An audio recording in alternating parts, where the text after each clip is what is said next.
Hello, our listening friends. नमस्कार हमारे श्रोता मित्रों। What a joy it is to know that you are being blessed by this broadcast. ये जानकर हम बहुत आनंदित हैं कि आप इस प्रसारण से आशीष प्राप्त कर रहे हैं। We have heard from several of you, आप में से कईयों से हमने सुना है and we're looking forward to hearing from many of you. और हमें आप में से और कईयों से सुनने की प्रतीक्षा है। If you have not written to us yet, please write to us. यदि अभी तक आपने हमें नहीं लिखा तो कृपया अवश्य लिखिए। In God's Word, names have incredible meaning. परमेश्वर के वचन में नामों के अविश्वसनीय अर्थ हैं And no names are more powerful than the names of God. और परमेश्वर के नामों से अधिक शक्तिशाली, सामर्थी और कोई नाम नहीं है। If you are joining this broadcast for the first time, और यदि आप इस प्रसारण में पहली बार सम्मिलित हो रहे हैं we are in the middle of a series called Empowered by Praise. तो हम स्तुति के द्वारा सामर्थ पाना नामक संदेश श्रृंखला के मध्य में हैं। Today we're going to look at the names of God. आज हम परमेश्वर के नामों को देखेंगे। The first name God wants us to know about himself is Yahweh. पहला नाम जो परमेश्वर चाहता है कि जिसके बारे में हम जाने ये है यहोवा। And the name literally means to be, और नाम का यथार्थ अर्थ है होना or the ever living, या हमेशा जीवित or the self-existing. या आत्म विद्यमान। That means that our God depends on nothing and no one for his existence. इसका अर्थ है कि हमारा परमेश्वर अपने अस्तित्व के लिए किसी पर निर्भर नहीं है। The second name that God gives us about himself in his word is this. दूसरा नाम जो परमेश्वर अपने विषय में हमें देता है वो ये है Yahweh Yara, or our provider. यहोवा येरे हमारा प्रबंधक। God provides for all our needs today, tomorrow, and for eternity. परमेश्वर आज, कल और हमेशा हमारी सब आवश्यकताओं को पूरा करता है। In order to know exactly what God said about himself, let's read from the book of Genesis, chapter 22. ये जानने के लिए कि परमेश्वर ने असल में अपने विषय में क्या कहा, आइए उत्पत्ति की पुस्तक में से उसका 22 अध्याय पढ़ें। इन बातों के पश्चात ऐसा हुआ कि परमेश्वर ने इब्राहिम से ये कहकर उसकी परीक्षा की कि हे इब्राहिम, उसने कहा, देख मैं यहाँ हूँ। उसने कहा, अपने पुत्र को अर्थात अपने इकलौते पुत्र इसहाक को जिससे तू प्रेम रखता है, संग लेकर मोरिया देश में चला जा और वहाँ उसको एक पहाड़ के ऊपर जो मैं तुझे बताऊंगा होम बलि करके चढ़ा। सो इब्राहिम बिहान को तड़के उठा और अपने गधे पर काठी कसकर अपने 2 सेवक और अपने पुत्र इसहाक को संग लिया और होम बलि के लिए लकड़ी चीर ली। तब कूच करके उस स्थान की ओर चला जिसकी चर्चा परमेश्वर ने उससे की थी। तीसरे दिन इब्राहिम ने आंखें उठाकर उस स्थान को दूर से देखा और उसने अपने सेवकों से कहा, गधे के पास यहीं ठहरे रहो, ये लड़का और मैं वहां तक जाकर और दंडवत करके फिर तुम्हारे पास लौट आऊंगा। सो इब्राहिम ने होम बलि की लकड़ी ले अपने पुत्र इसहाक पर लादी और आग और छुरी को अपने हाथ में लिया और वे दोनों एक साथ चल पड़े। इसहाक ने अपने पिता इब्राहिम से कहा, हे मेरे पिता। उसने कहा, हे मेरे पुत्र, क्या बात है? उसने कहा, देख आग और लकड़ी तो हैं, पर होम बलि के लिए भेड़ कहाँ है? इब्राहिम ने कहा, हे मेरे पुत्र, परमेश्वर होम बलि की भेड़ का उपाय आप ही करेगा। सो वे दोनों संग संग आगे चलते गए और वे उस स्थान को जिसे परमेश्वर ने उसको बताया था पहुँचे। तब इब्राहिम ने वहाँ वेदी बनाकर लकड़ी को चुन चुन कर रखा और अपने पुत्र इसहाक को बांध के वेदी पर की लकड़ी के ऊपर रख दिया और इब्राहिम ने हाथ बढ़ाकर छुरी को ले लिया कि अपने पुत्र को बलि करे।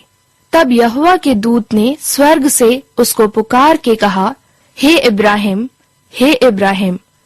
उसने कहा, देख मैं यहाँ हूँ।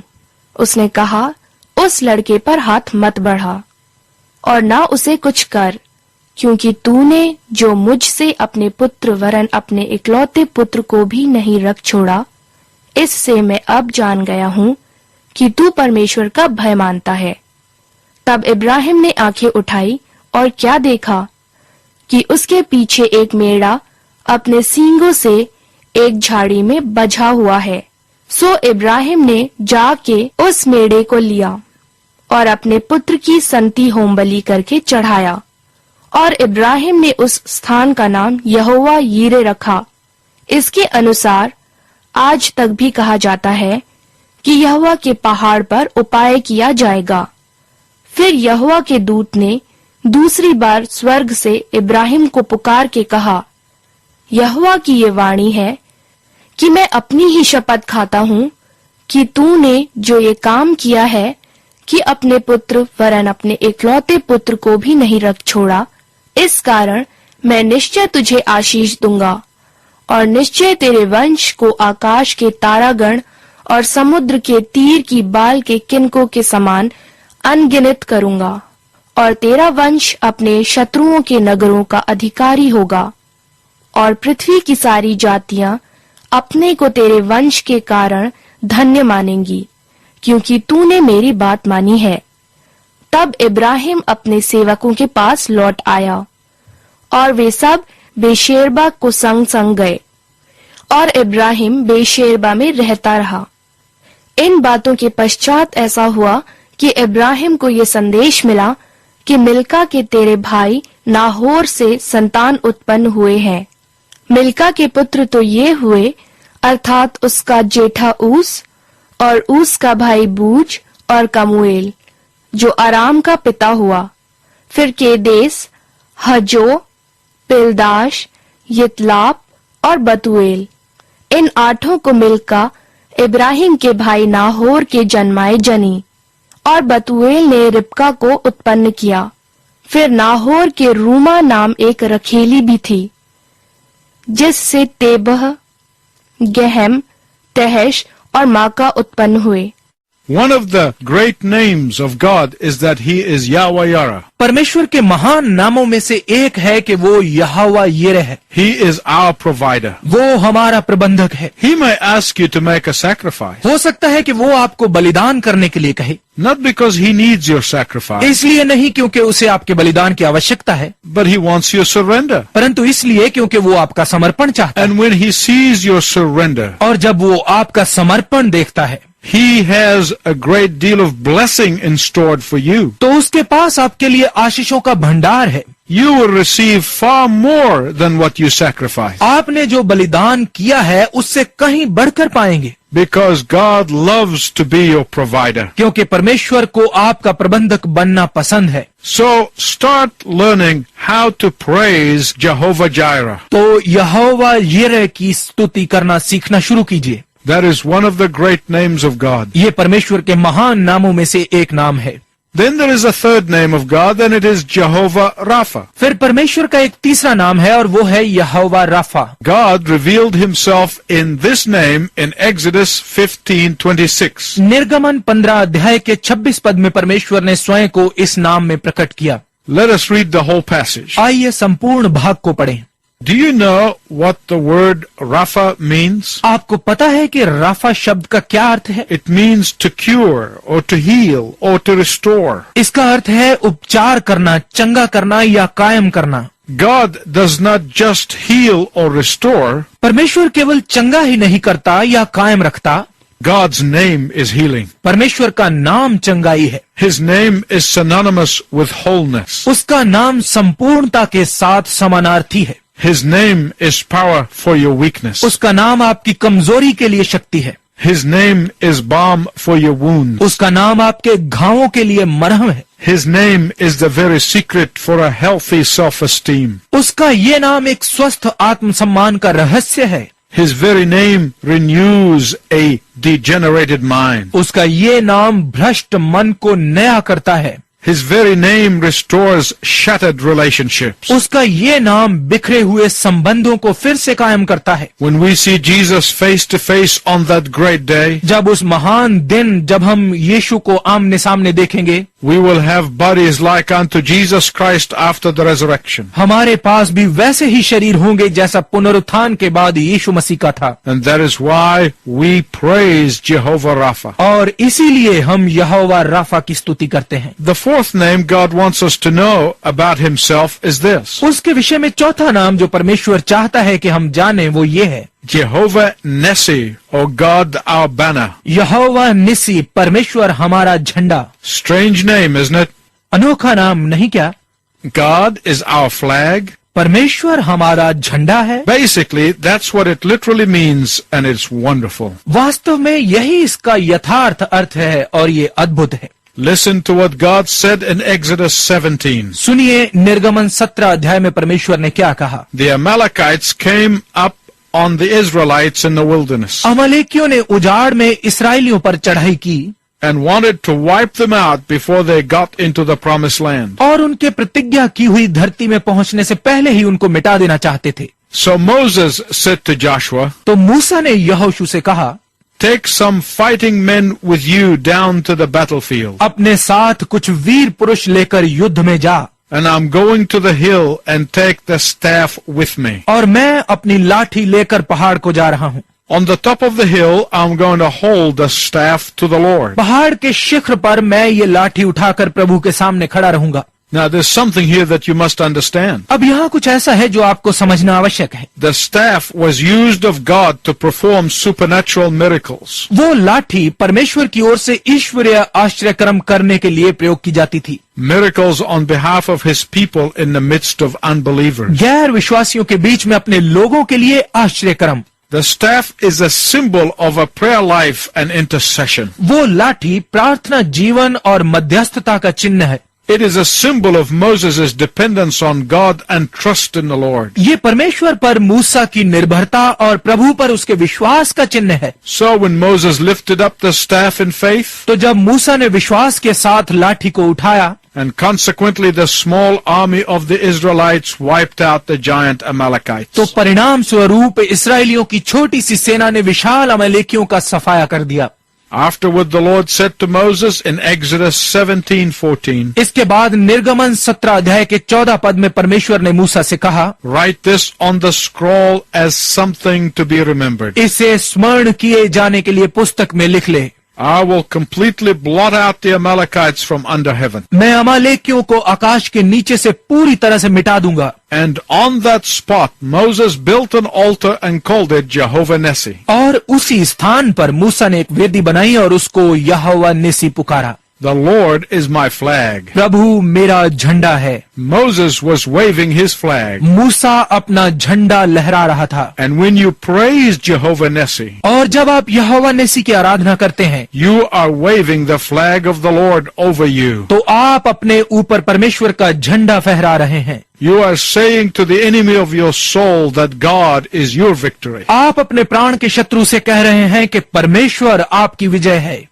That God is your banner. कि परमेश्वर आपका झंडा है। When you are praising Jehovah Nissi, you are saying the following. जब आप यहोवा निसी की स्तुति करते हैं तो आप कहते हैं, Satan, you cannot destroy the purpose of God in my life. शैतान तू मेरे जीवन में से परमेश्वर के उद्देश्य को नाश नहीं कर सकता। When you are praising Jehovah Nissi, you are waving the flag. जब आप यहोवा निसी की स्तुति करते हैं तो आप झंडा फहरा रहे हैं। A flag that is an assurance that God is in control of your life. वो झंडा जो आश्वासन है कि परमेश्वर आपके जीवन का स्वामी है। I don't know what giants in your life may be facing today. मैं नहीं जानता कि आपके जीवन में आप किन दानवों का सामना कर रहे हैं। Whether someone wants to destroy you or your family or your business. चाहे कोई आपको, आपके परिवार या आपके व्यवसाय को बर्बाद करना चाहता है। Whether it is a giant of financial collapse. चाहे ये आर्थिक गिरावट का दानव है।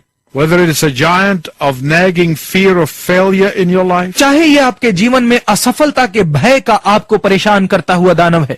Whatever giant you may be facing right now. कोई भी दानव जिसका इस वक्त आप सामना कर रहे हैं। When you praise Jehovah Nissi, जब आप यहोवा निसी की स्तुति करते हैं you will have victory. तो आप विजय पाएंगे। Why? क्यों?